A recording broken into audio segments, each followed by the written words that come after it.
Hello everyone, I'm Meteorologist Charlie Ironmonger. Thank you so much for joining me today for your noon news and weather update from the First Alert Desk. And now we've got news out of Greenville, where police are releasing more information about the Province apartment shooting that happened over the weekend. Greenville police say that 22-year-old Darbiel Vega Rodriguez was taken to ECU Health Medical Center with a gunshot wound on Saturday after a shooting on Bolo Dexter Way, which is where Province apartment complex is located. Now, police say Rodriguez is still in the hospital recovering. The person who was with Rodriguez at the time of the shooting has fully cooperated and was questioned and released pending further investigation, according to police. Now, police told WITN over the weekend that a preliminary investigation shows the shooting was an isolated event inside an apartment.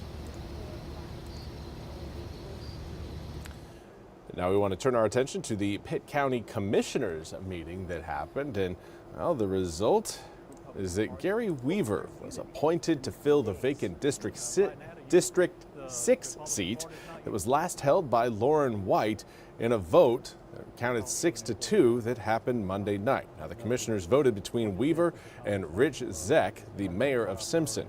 Weaver took his oath right after being voted into the seat at last night's meeting.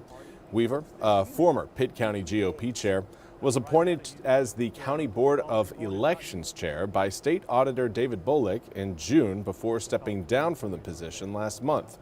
Neil Driver was selected to replace Weaver as the Pitt County Board of Elections chair. District 6 covers the southern part of Pitt County, including Grifton and its surrounding rural communities.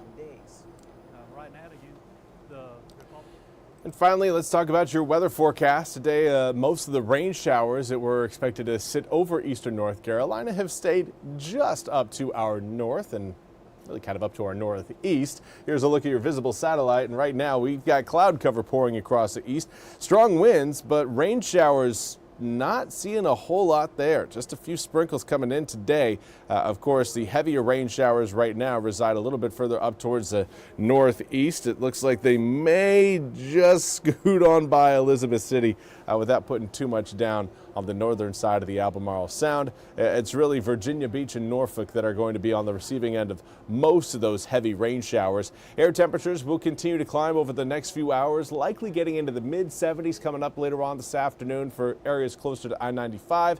As you get closer to the water, I would say low 70s, but again, a few degrees warmer than where we're sitting right now. The problem is we've got these strong north-northwesterly winds that are keeping that cooler air flowing over eastern North Carolina. That's making it difficult for us to heat up. That plus cloud cover is going to keep us well below our seasonal average for today.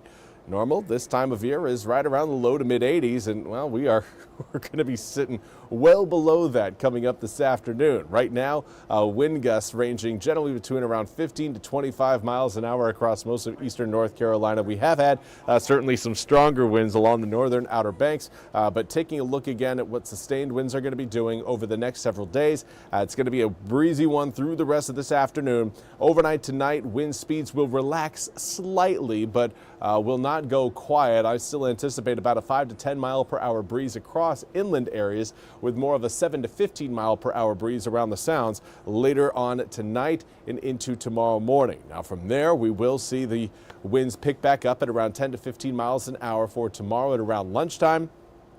And then slowly from Wednesday evening into Thursday, high pressure will build back into eastern North Carolina, and that will leave us with a calmer forecast just from a wind perspective, but it will also lead to less cloud cover. Right now, that high pressure system is back over North Texas, moving across Oklahoma there and into Arkansas. That high is going to do a wonderful job of clearing our skies out for the ECU football game coming up. Dowdy Ficklen's going to be a very, very sunny one. It's going to be a very nice sunny stretch at the end of the week after what has been a very cloudy start to the week today and even yesterday. Tomorrow, probably going to be mostly cloudy as well. Now, we do have to talk about the tropics. We've got our eyes on this area of concern denoted by that X. Over the next 48 hours has a high chance of tropical development. Next name up is Gabrielle, followed by Umberto. The second one we put on there because we've got another area of concern, not nearly as substantial as the one you're seeing there in the central southern Atlantic. But this one, again, coming off the coast of Africa, is expected to have a slim chance of tropical development over the next 7 days. But over the next 48 hours, not something to worry about.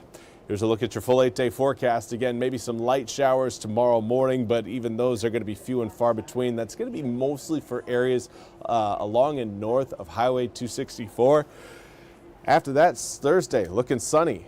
Friday, even more sunshine rolls in. Saturday, again, a very sunny day, 86 degrees on Friday, 84 on Saturday, and then we will cool off a little bit more on Sunday as we get another chance of some light raindrops rolling into the east. Could keep those air temperatures in the low 80s, not only just for the tail end of the weekend, but even as we start the following work week.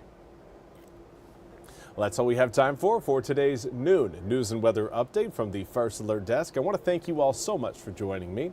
We'll be back with more news and weather coming up at the top of the hour. Until then, I hope you all have a wonderful day.